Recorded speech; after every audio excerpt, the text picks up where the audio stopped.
Hi guys, this is the video update for our second day in Rome, which was yesterday. We're going to do 2 videos tonight as we missed yesterday's. We're working on just our iPhones with editing and everything, so we're running into limitations and slow uploads. So yesterday was our first full day in Rome, and started out heading to the catacombs of St. Callisto. Either one. Either one. And then on our way there, we kind of ran into a public transport issue. There was apparently like a festival, or I don't know if it was that or closure for construction for Roma's new Line C on the metro. But the bus wasn't going where it was supposed to be going, and so we took like an hour and a half. Longer than we expected. Yes. But during that time, we visited the altar to the fatherland, also known as Altere della Patria, the Victor Emmanuel monument. Italians also call it like the dentures, or like the wedding cake. Yes. Yeah. But yeah, it's this giant white monument in the middle of Rome, which is impossible to miss. Yeah. But yeah, it was built in the 1800s to like create like national pride and unity once Italy was like finally unified into one country instead of smaller states. Yeah. But yeah, we went there. They have like a tune for the Unknown Soldier, their version of it, and I think it's under constant guard. yeah.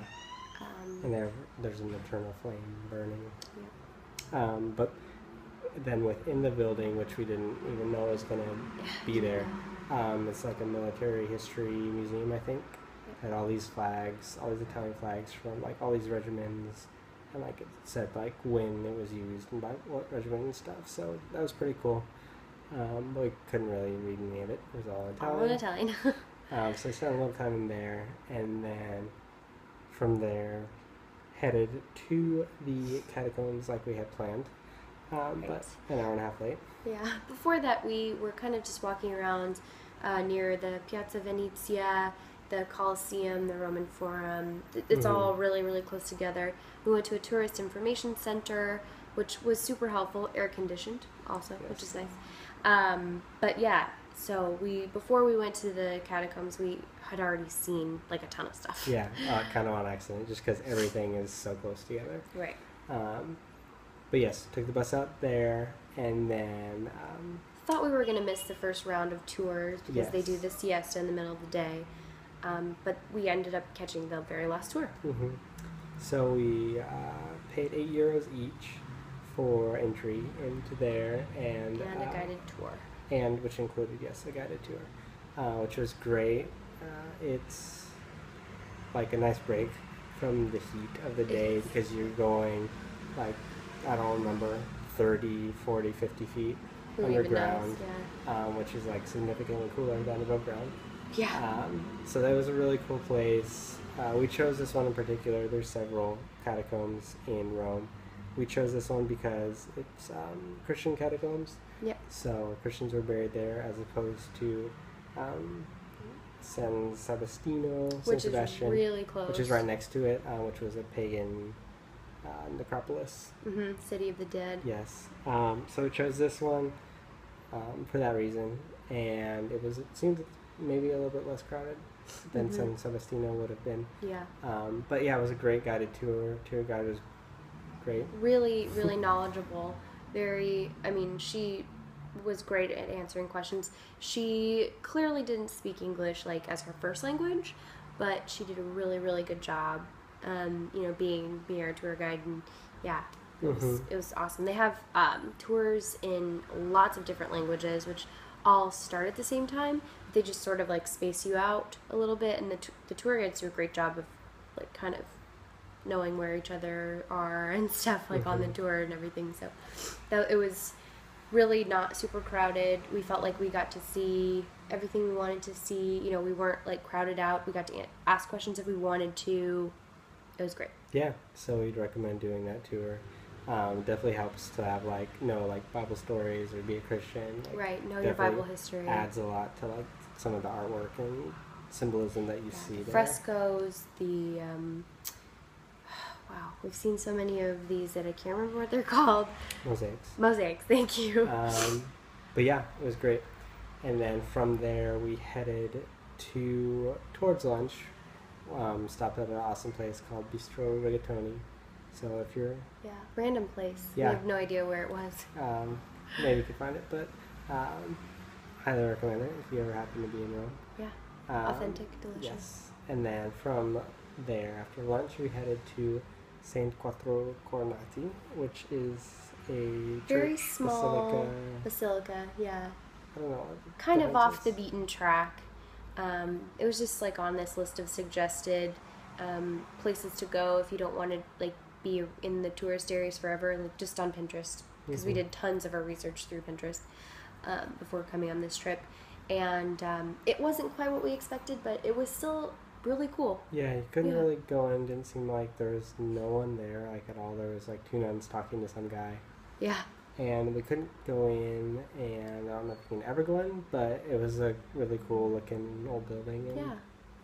The nuns didn't really seem to be bothered by our presence, though. No. So, yeah, could be worth checking out. It was free, so. And then after that, headed to the Mouth of Truth, also known as the Boca de la Varita. Boca de la Varita. Yeah. Something like that. Which is pretty cool. Yeah. If you don't know what that is, it's this piece. I don't know if it's a statue, but you like stick your hand in its mouth, and it supposedly will bite your hand off if you're a liar. But we have all four hands. Here. So we did that. Had to wait in line like 15 minutes. It was a pretty touristy spot. So yeah, the line got a lot longer behind us. If you haven't seen Roman Holiday with Audrey Hepburn, and you don't know what it is, it might not be worth the 15-minute wait, but we did it. And it was free, but you can like donate however much you want. Yeah. After that, they let you into another it's just a tiny basilica that's like right there, which is actually like the main event. Yes. Sort of thing. The Boca is just like outside of it. Yeah, just sort of an additional thing. But yeah, and then that was free as well, and we didn't know what we were looking at really, so didn't really spend any time there, and it was tiny. And then from there, headed back towards our bus connection, which is behind the Altar to the Fatherland. Yep. And then behind there we found like a couple museums. I think the Capitol Line museums. Yes, Capitol Line museums are like right behind. And then there was like a cooler walkway which gave you an awesome view of the Forum. So some time there, and then headed back home, and kind of made had it an early safely. night. Yeah. A couple tips that we got from our first full day was drinking fountains. They have a lot of those here. They didn't in London at all. Yeah. Or we didn't spend a whole lot of time in like urban parts of Germany, but they have these water fountains that a lot of them are like just like constantly flowing, and others you have to like push the button, but it like is cool, potable drinking water. So you might see people fill up water bottles. If not, then and there's running water. It should be safe, and so just go for cold and awesome to be able to stay hydrated. Yeah. Any other tips for our first day? First day. Well, Roman public transportation is actually not that intimidating. It can get very crowded. Wasn't really on our first day. But yeah, pretty easy to use. The rules here, as in like the culture and kind of just like the way that they do things, it's a little different if you're coming from, America, for instance. For us, like we just kind of didn't understand why they did things certain ways, and so it can be a little bit hard to navigate just in that respect, because they have weird closures and things like aren't running and at certain times. If you can't read Italian, makes it a little bit harder. But it was pretty easy for us who basically know zero Italian. Yeah, we were able to do it and see everything we wanted to see. So yes, and had a great day. Well, there you have it. There's our first day, And if you've enjoyed these, make sure you subscribe to our YouTube channel. You can check out what we're doing on Instagram if you search the hashtag Miranda's on the move. That's what we're tagging all our stuff with. And I feel like I was going to say something else, but I've been wanting to add little clips of our days to the ends of these videos, but with all the lack of storage on our 16 gig iPhones and slow internet and all that, that might not happen all the time.